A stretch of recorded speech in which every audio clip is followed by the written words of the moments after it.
কি টেনশন আর টেনশন, কি জ্বালার জ্বালা। হায় রে হায়, ব্রয়লার সবজির দাম যে বাড়ছে গো, কি কমে একেবারে দামের কথা শুনলে হারে আমার হচ্চত মচ্চত করে দিলি রাগরে।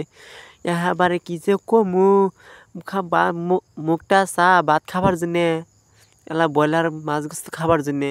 মন কইলে কি হবো, টিহা তারা কয় না, টিহা তারা কইলে না ব্রয়লার চালানোর জন্য। গেছি ব্রয়লার ধরনের বলে নিয়ে আবার যাই দেখি দাম তো দামই, ব্রয়লার নাইকে। কইছি কি বাড়ি বেলা আইহো, কি করমু কি জ্বালা। বাদ ঘুরে এলাম হাইরে পাগারের মধ্যে ডুক করে নামে হাইরে একটা মচৎকের একটা মাছ তুইলে হাইরে যে ভাবা সেই কাম। কি কমু, গরিবের ঘরে গরিব হানা, পান্তা ভাত থাকলে বলে নুন থাকে না, সেই দশা। তে আমি যেরকম চিন্তা করলাম তো আমার টেনশন, মোহ কিছু স্বাদ তো নাই কে, কি দেব যা ভাত খামু। তাই ভাবলাম কি আজকে সজনে পাতা দিয়ে ঝোল করবো মাছের।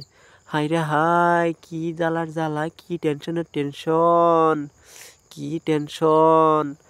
তাহলে সব জেগে গেছে। এখন আমার ভিডিও যদি ভালো লাগে লাইক কমেন্ট শেয়ার করবেন, ভালো থাকবেন, খোদা।